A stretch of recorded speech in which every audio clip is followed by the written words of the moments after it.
Welcome to Choice Classic Radio. Like us on Facebook, subscribe to us on YouTube, and help keep this show alive by donating at choiceclassicradio.com. For more of your favorite old-time radio shows, join us on our companion podcast, Choice Classic Radio, Mystery, Suspense, Dramas, and Horrors, where we bring to you the most mysterious tales that the golden age of radio had to offer. And now, with 728 episodes made, broadcasting on CBS Radio Network from 1949 to 1962, we bring to you yours truly, Johnny Dollar. From Hollywood, it's time now for Edmund O'Brien as... Johnny Dollar? The Ambassador Travel Agency calling back, Mr. Dollar. Oh, yeah. Your reservation for Bermuda has just been confirmed. Pan American, flight number 134. You'll leave LaGuardia at 10:30 a.m., arrive at Kindley Field, Bermuda, 2:30 p.m. Got it? We'll send the tickets right over. It's been a pleasure to serve you, sir, and I hope you have an enjoyable stay in Bermuda. Is it a vacation? Well, hardly. I'm going down there to look up a dead man.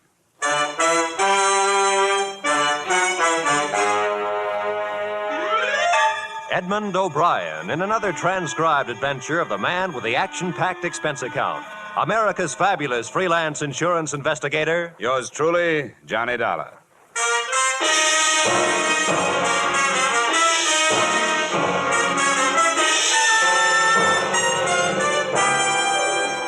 Expense account submitted by Special Investigator Johnny Dollar to Tri-State Life Insurance Company. Attention, Leland Scarf, Chief Adjuster.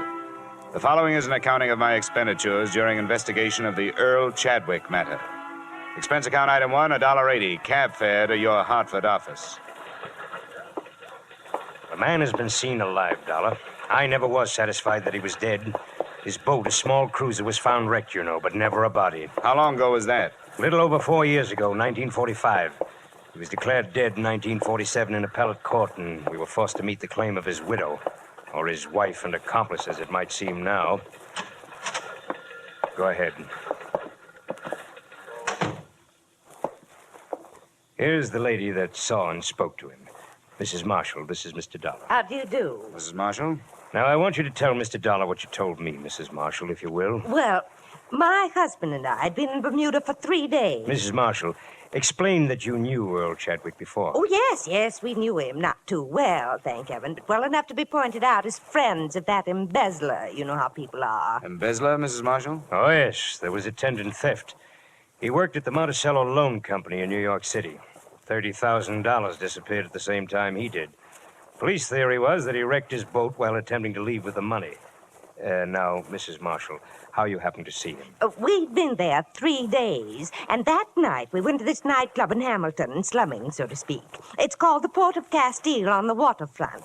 It had been a number of years, mind you, and Chadwick was much thinner, but I recognized him. He was seated with some sailors, and I said, "Jerome, doesn't that look like Earl Chadwick?" And then you spoke to him. What else could I do? I was dying of curiosity. When he got up to leave, I met him and said, "Aren't you Earl Chadwick?" He denied it, of course, but being that close, I'm positive that it was. What did he say? Did he give you a name? No, but I found out. I felt I was quite within my rights in asking a few questions. The name he's using is George Brewster. Well, Dollar? What about Chadwick's wife? What happened to her? She remarried one of his business associates, Harold Anderson. Yeah. I had the girls draw up a complete record on the case. Photographs, police reports, everything you'll need. The wife's address is there in Queens, I think. All right, Mr. Scarf. I'll do what I can.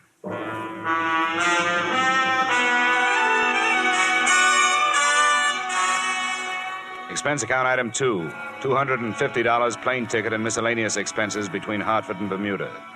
I drew an aisle seat and one of the worst hazards of air travel, or any other kind of travel. I'll tell you something. It pays to study these places before you go to them. I've been out there before. Nothing teaches like experience. But before my first trip, I knew more about Bermuda than lots of the folks that live there, see? Well, that's very interesting. Yeah, yes, sir. Quite a history. Spoiled now, though. People aren't worth anything anymore. You know what spoiled them? Tourists. Yeah, took away all their ambition. Turned them into a bunch of lazy beggars and horse traders. Don't farm anymore. Don't do anything but work the tourists. Now, I don't want to be a wet blanket, you understand? Oh, yeah. But keep an eye on your wallet. They'll strip you if you give them a chance. My business is farm tools. What's yours?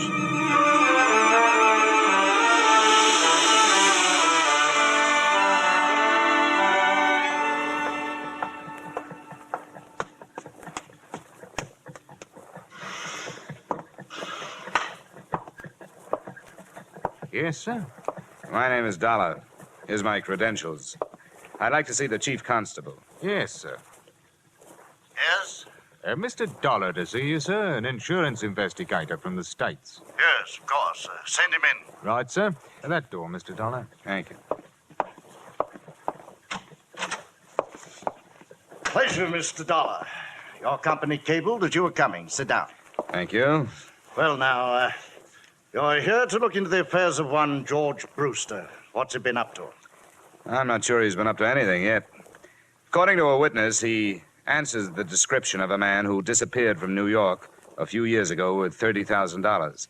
He was declared dead, and the company that hired me paid off an $80,000 insurance claim to his wife. I see. Quite a valuable chap. Yeah, if he is the chap. What about this Brewster? Do you people know him? We acquainted ourselves with him after the cable arrived. Nothing against him. Lives a rather rum life. Doesn't seem to have much. Are his papers in order? Passport? Visas? I trust that he wouldn't be here if they were not. Like any other paradise, Mr. Dollar, Bermuda is forced to accept the existence of a certain percentage of misplaced or lost persons on its outskirts. That's what they are. They? Here's the address. Thank you. At the lower end of King George Road. Do you wish transportation? No, don't bother. The walk will do me good.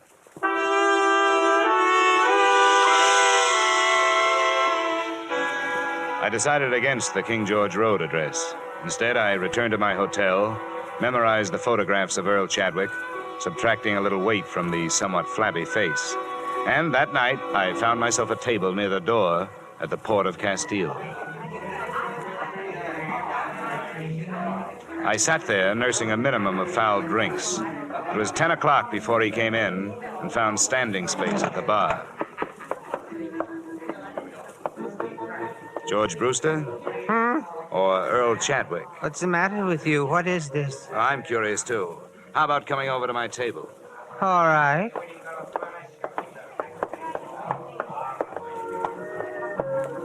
You act like a cop. Just 50% cop, no badge. I'm working for Tri-State Life Insurance Company. What does that mean? They insured a man and paid off to his wife. Now they are unsure he's dead. He belongs to that other name you threw at me. What was it? Chadwick? Earl Chadwick. And I must look like him. Here's a snapshot. Huh. He's fatter, but it's pretty close at that.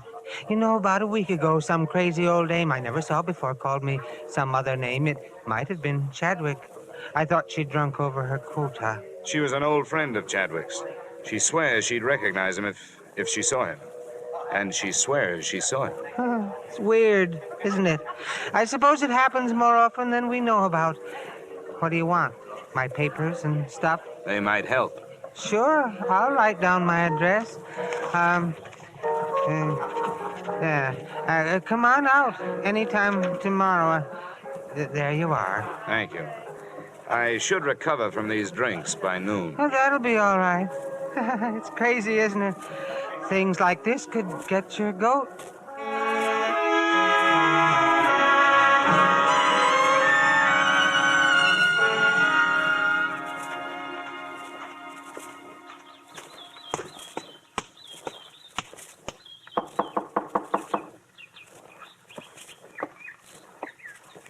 You the guy George was talking about last night? Probably. I'm Johnny Dollar. Is George here? No, he had to leave. He said you could come in.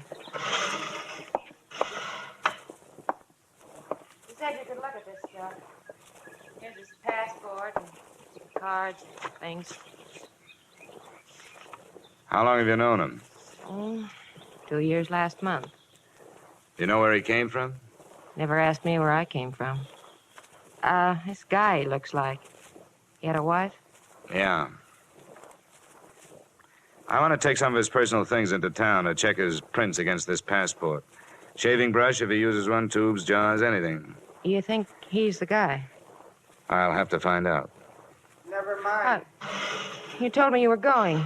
The prince would check against the passport, but it wouldn't make any difference. Now that it's started, why stretch it out? Why not make it easy? George? No, Earl. I'd almost forgotten. Earl. Where can we talk? I've got a hotel room. The statement he made filled in most of the blanks in the case. 1, his wife was to have met him in Mexico City, but hadn't. 2, most of the stolen funds had gone to his wife to keep her going until she collected the insurance. So she got married. I didn't know that. She told me to wait, and I did. Grace married. We can leave for the States Grace anytime and you're ready. Harold. Huh? Oh, I can be ready anytime you say. All I have to do is pack a few things and say goodbye to Fran.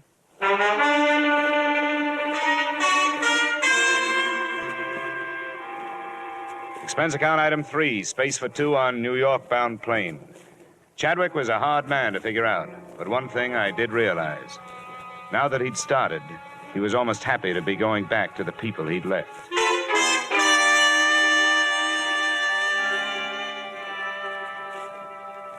We arrived in the evening, and the next morning, I was told when I telephoned that Mrs. Grace Chadwick Anderson and her husband were at home and would receive me. Oh, good morning. Hello, Grace. Harold. I beg your pardon? I understand, Harold.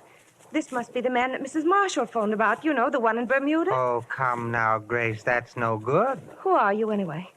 Mr. Dollar, for what purpose did you and this man come here? I brought him here so you could identify him as your missing husband. That's idiotic. There is the faintest resemblance, yes, but that's all. What do you have in mind, Mr. Dollar? Now, no crude extortion attempt like this will get you anything but arrest. I knew Earl Chadwick, and I'll swear under oath that this man is not he. I should think you would, Harold. Who are you, and where did you learn my name? Get him out of here. Why? Why not talk over old times, Grace? Wait a minute. All right, Mrs. Anderson, Mr. Anderson. I'm sorry I've taken up your time. Come on. Dollar, what's the matter? You too? Come on. I'm sorry, dear. I know it's been unpleasant for you. Who do you think I am? I ask you, who do you think I am? That doesn't count. You're legally dead. What about your parents? They're dead. But I have friends or people that knew me. They're no good. If your wife won't identify you, they're no good. You worked for a loan company. They must have your prints. I took them from the files and destroyed them when I left. How are your teeth? What?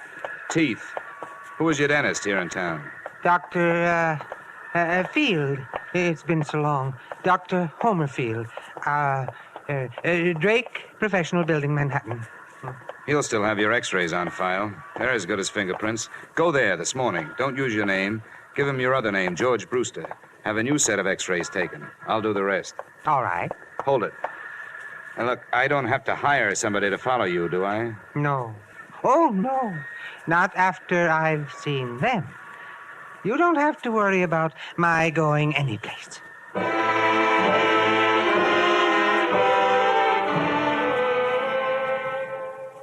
Expense account item 4, $25 services of a private detective. Assignment, tailing Earl Chadwick and/or George Brewster. At 1 o'clock, he had left the dentist's office and gone to his hotel room. At 3, he was still there. And at 4:30, I arrived in the office of Dr. Homer Field. Brewster? Oh, yes. His x-rays have come through. They're on the clamps. Don't touch them, please. What is your interest? Police identification. Oh, yes. Well, always happy to cooperate. Thank you. Now, how about digging in your files for the x-rays on a patient named Chadwick? Earl Chadwick. Yes, I'd be glad to. Let's see. Chadwick. Earl M. Chadwick, is that your man? That's the name. Ah, well, 1945. Ooh, he should have been in for hygiene. Those pictures, how do they compare with this new set? Brewster. Well, let's have a look. Ah, there's malocclusion, lower bicuspid, impacted third molar. Ah, erosion inlay, very interesting. You mean they're the same in both sets of pictures? Oh, no, definitely not. Oh. But a man's mouth could change since 1945, couldn't it? Yes, it could, especially with neglect, but that would never cause a man to grow new teeth. Now, you see here, Brewster has one more incisor than Chadwick. The whole character of the mouth is different, I see. Here. Yeah. I see. It's different, all right. Definitely. Why, these two men would not look even faintly alike.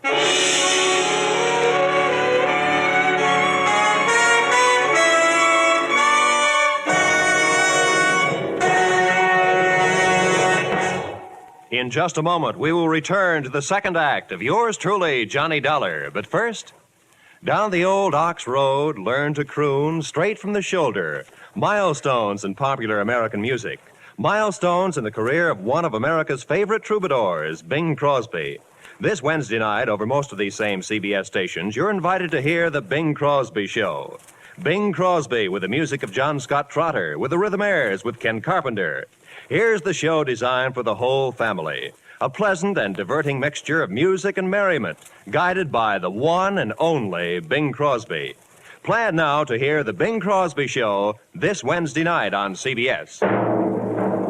And now with our star, Edmund O'Brien, we return to the second act of yours truly, Johnny Dollar.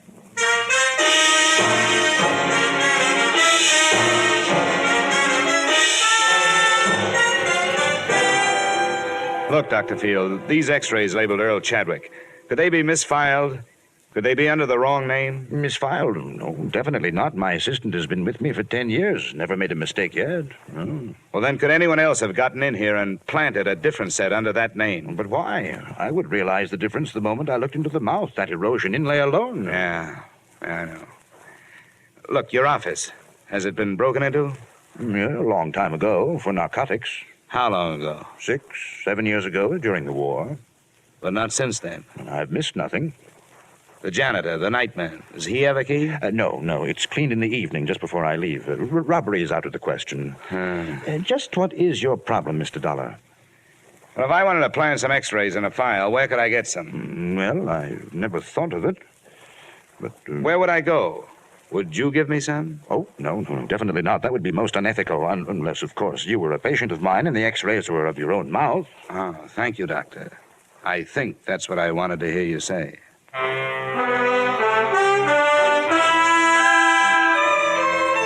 Before dark, I made 2 more stops, searching for something to help me prove that Earl Chadwick was alive, if he was. The Hall of Records had nothing but a couple of certificates on him. One recorded his birth, the other recorded his death.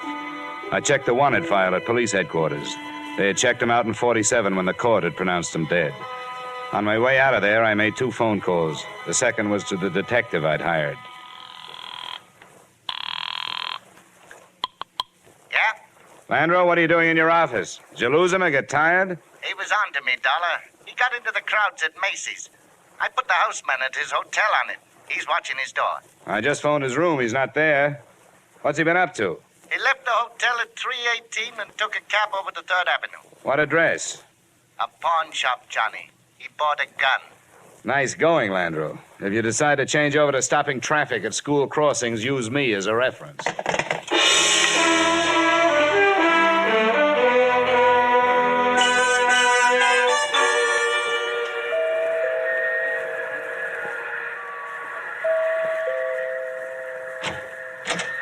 Where's your husband, Miss Anderson? He's here, but he Come doesn't on, I want to talk to you both. You have no right to barging. Where is he? What is it, Grace? Oh, it's you again. That's He right. forced his way into the house. Make him get out, Harold. I will if I have to. Now, look here. I don't know what that imposter has told you, and I don't care. If you choose to believe his lies, that's your business. And a sorry business it is. But I will not allow my wife and my home to be upset by his schemes any longer. Are you through? No, not quite.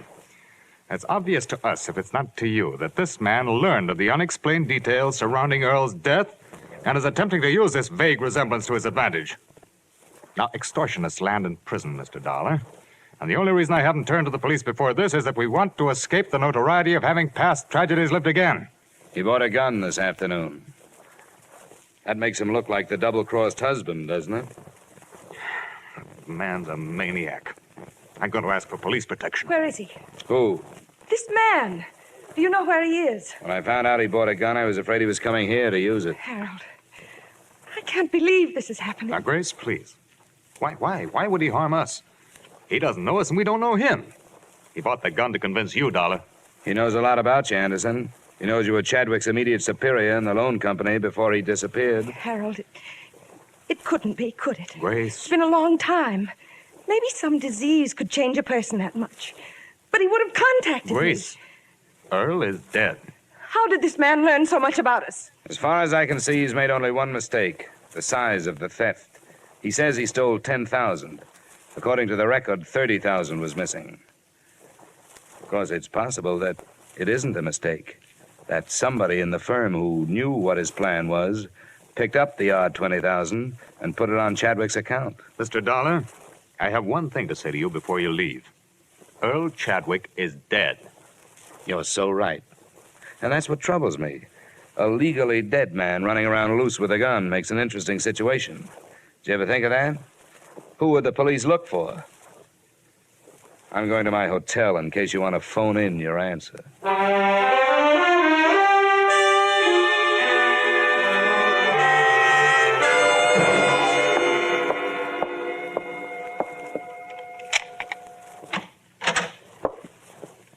Where have you been, Chadwick?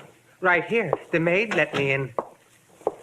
What's the idea? I was scared somebody was following me. I got the feeling they hired somebody to get rid of me. No. Why not? I haven't thought of that yet. Give me the gun. I need it. Come on, where is it? Never mind. Get away from me. Come on, where are you carrying it? Hey, you... How did you know I had it? What were you going to do with it? I told you I was scared. You thought I was going to kill them? The idea crossed my mind. No. What good would that do? How should I know what's going on in that head of yours? Why'd you come back then? Just to get things straightened out. You wouldn't have had to. I haven't found a way to prove who you are. Oh, I knew I didn't have to come back. But everything was stagnant. Being George Brewster was dull. I thought that's what I wanted.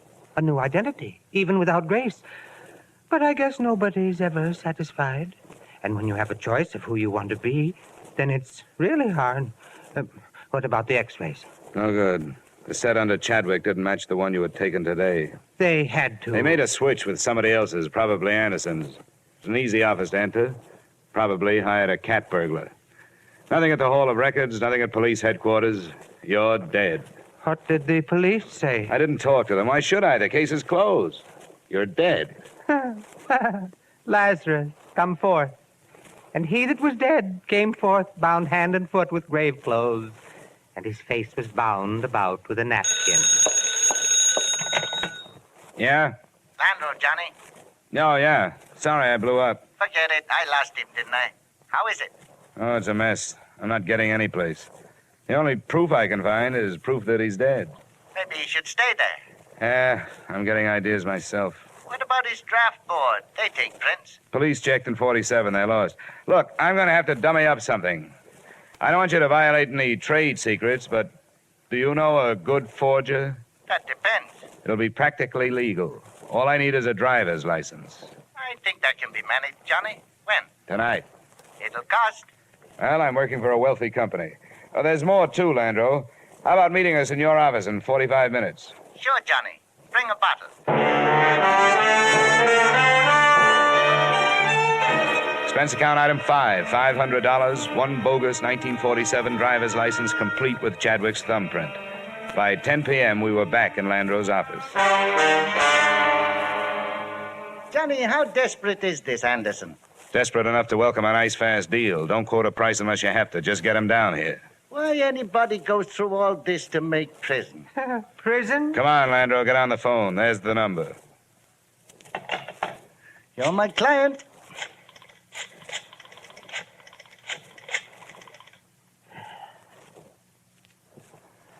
Mr. Harold Anderson? I'll be blunt. This is blackmail. I'm calling in the interests of Earl Chadwick. No, he isn't. He's alive. But I do have proof. A driver's license he took out just before he disappeared, as a sort of a double check on the past. You'll believe it when you see it. It's for sale. He doesn't want to go to prison any more than you do, but he needs money. I said you'd believe it when you saw it. I think it'll be worth a trip over here. We'll talk price then. We meet here. Number 465 Tide Building, 7th Avenue. It's no bluff. Nobody knows about it. I'll be alone. He doesn't believe it. When'll he be here? He said 45 minutes. Good. Now, don't make the price too high. Set up a meeting with him tomorrow, and we'll have the police here. Well, step forth, Lazarus. Empty the ashtrays, Landro. Looks like 3 men have been here. He arrived at 11:30. Chadwick and I, in an adjoining room with the door cracked, watched his wary entrance. Who are you? The name is on the door. Landro. You work under a license issued by the state of New York. Sometimes, but the license isn't important tonight. You won't make any trouble. Sit down. Well, Landro?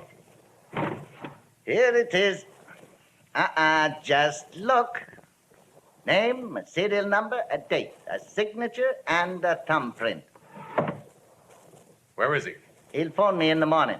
Well, where's the man from the insurance company? Looking for Chadwick. He doesn't know about this yet. Why? Why has he waited this long? He didn't know everything that had happened. You and his wife. The money you made on it. What's the price? Well, as he put it to me, it ought to be figured from the 20 grand you took and the advance you've made in the company the last few years. How much? He'd like to start at 15,000. It would take a while. 5,000 tomorrow, say around noon. The other 10 within a week. That's when you get the license. Well, it would have to be later than noon tomorrow, but I brought 1,500 with me. That's a deal. All right. I'll give it to you. Hey, watch it. Don't do it. Anderson! Wait, Dollar! Landro, down! Landro! I'm all right. Chadwick!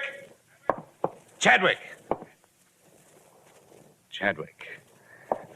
Pulse. Pull his collar down. Nothing? Nothing.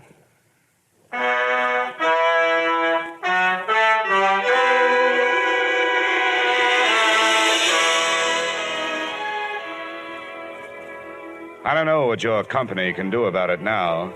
Both Mr. and Mrs. Anderson gave statements to the police that same night, confessing their contribution to the original crime.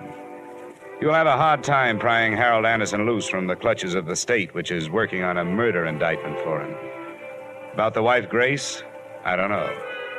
If she's not found guilty as an accessory, I'd be happy to appear as a witness if she's brought to trial on fraud charges. As for my part in it, I'm not proud of myself, but I was hired to find a dead man, and I finally found one, just before he lived. Expense account total, $1,575.30. Yours truly, Johnny Dollar.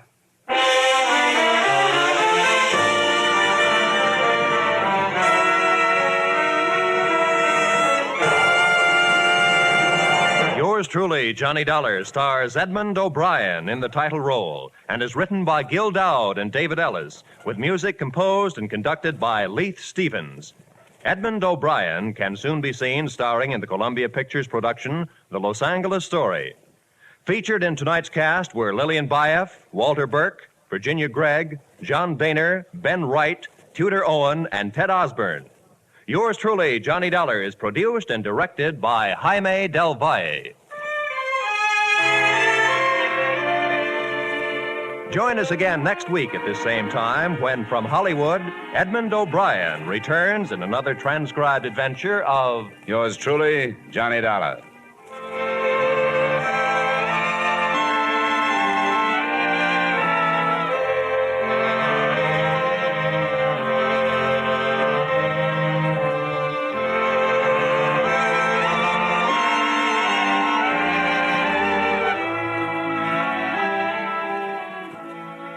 Every Wednesday night, CBS brings you Groucho Marx with his brilliant quiz, You Bet Your Life.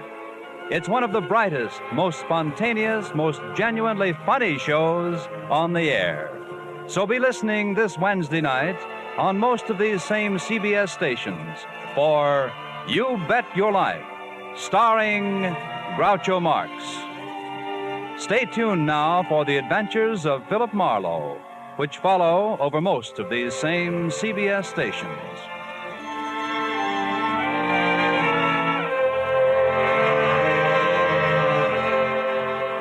This is CBS, the Columbia Broadcasting System.